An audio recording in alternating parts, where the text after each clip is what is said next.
All right, let's just tear up the history textbook for a minute.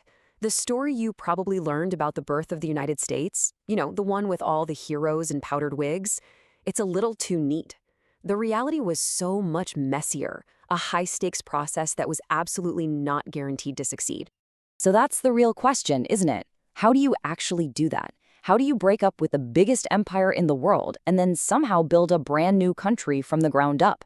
It wasn't a clean break. It was more like a 50-year-long trial by fire, a series of crises that almost completely destroyed the entire experiment before it even got off the ground. And that word, forged, is really the key. Think about a blacksmith hammering a piece of metal into a sword. It's violent, it's hot, and it's difficult. The United States wasn't just born, it was hammered into shape by one conflict after another. Every crisis demanded a response, and those responses are what built the nation, flaws and all.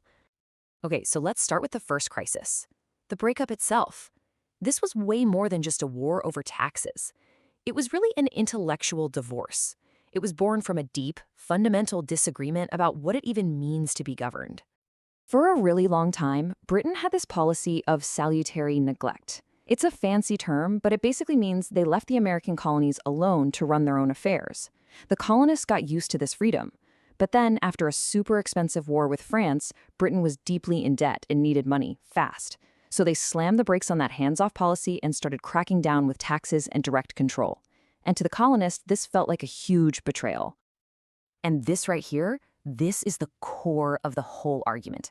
The British believed in something called virtual representation. Their view was, hey, Parliament represents everyone in the British Empire, so we have the right to tax you. The colonists completely rejected that. They demanded actual representation. Their argument was simple. If we don't get to elect our own people to sit in Parliament, then you have no right to take our money.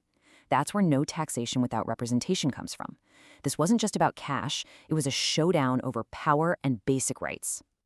And from there, things just spiraled out of control. It became this vicious cycle. Britain would pass a tax, like the Stamp Act. The colonies would freak out with boycotts and protests. Britain would back down, but then they'd come back and try a different tax. And with each round, the two sides got pushed further and further apart until there was just no common ground left. The final straw was a series of laws Britain passed to punish Boston. They were so harsh they were nicknamed the Intolerable Acts. And ironically, instead of isolating Boston, they united all the other colonies against Britain. So they do it. They win the war. Incredible, right? But that victory immediately triggers the next crisis.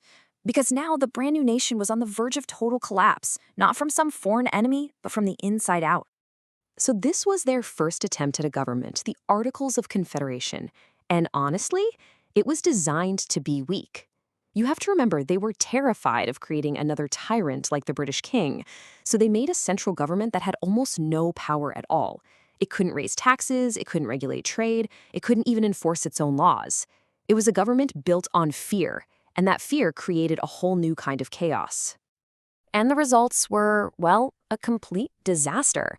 The government had no money, states were basically in trade wars with each other, slapping tariffs on their neighbors' goods. The United States wasn't really united at all. It was more like 13 little bickering countries, and they were starting to look like really easy targets for the big European empires. You can just feel the panic in the air from leaders at the time. George Washington himself called the government a joke, said it was tottering at every step.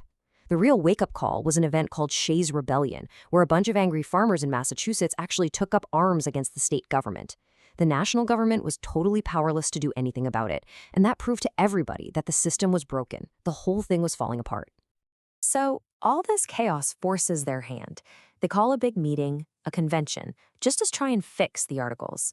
But the delegates get there, look at the mess, and pretty quickly realize a few tweaks aren't going to cut it. They had to scrap the whole thing and start over from scratch.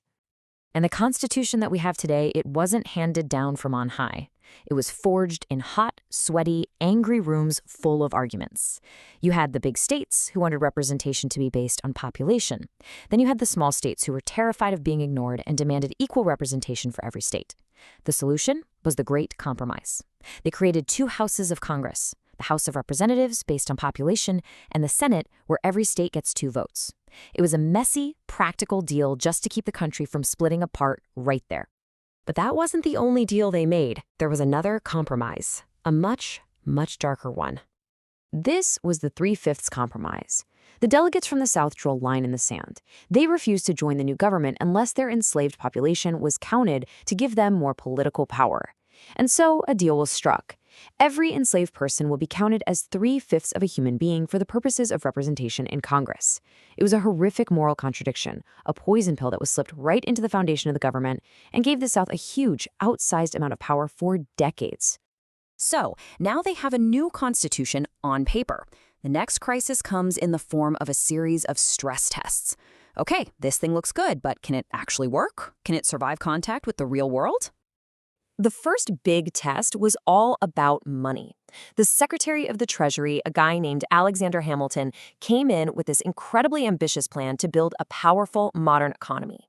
He wanted the federal government to take on all the states' war debts to build good credit. He wanted to create a national bank to manage the country's money. And he wanted to use tariffs to protect new American industries. It was bold, it was controversial, and it started a massive fight. And that fight, the one over Hamilton's economic vision, is what gave birth to America's first political parties. On one side, you had the Federalists, led by Hamilton. They wanted a strong central government and a booming commercial economy. On the other side were the Democratic Republicans, led by Thomas Jefferson. They feared that kind of centralized power and dreamed of a nation of small, independent farmers. And just like that, the first great political divide in America was born. But here's the amazing thing. The system passed a huge stress test in the year 1800. After one of the nastiest, most brutal elections you can imagine, power actually transferred peacefully from one party to their bitter rivals. When Jefferson gave his inaugural address, he said these famous words, basically trying to tell everyone, hey, let's cool it, we're all Americans here.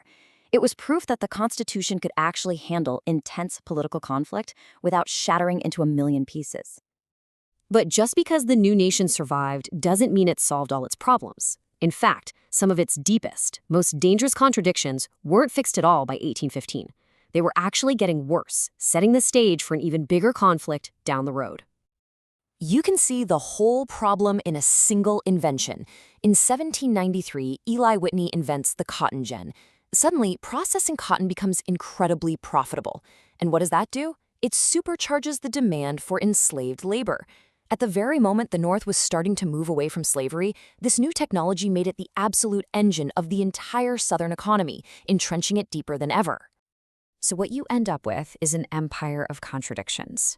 You have a nation founded on the ideal of liberty, but its economy is increasingly dependent on the brutal reality of chattel slavery.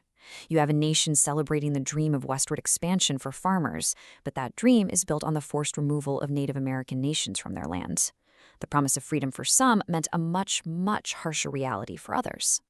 By the time 1815 rolls around, after fighting a second war with Britain, the United States had survived. A huge wave of patriotism and nationalism swept the country. People felt like they had finally, truly secured their independence once and for all. But all that national pride was really just a mask, hiding these deep, festering wounds over slavery and expansion that were only growing deeper right below the surface. Which really brings us to the final haunting question. The United States was forged in crisis and held together with compromise. There's no doubt about that. But what happens when those compromises themselves are built on a fundamental contradiction?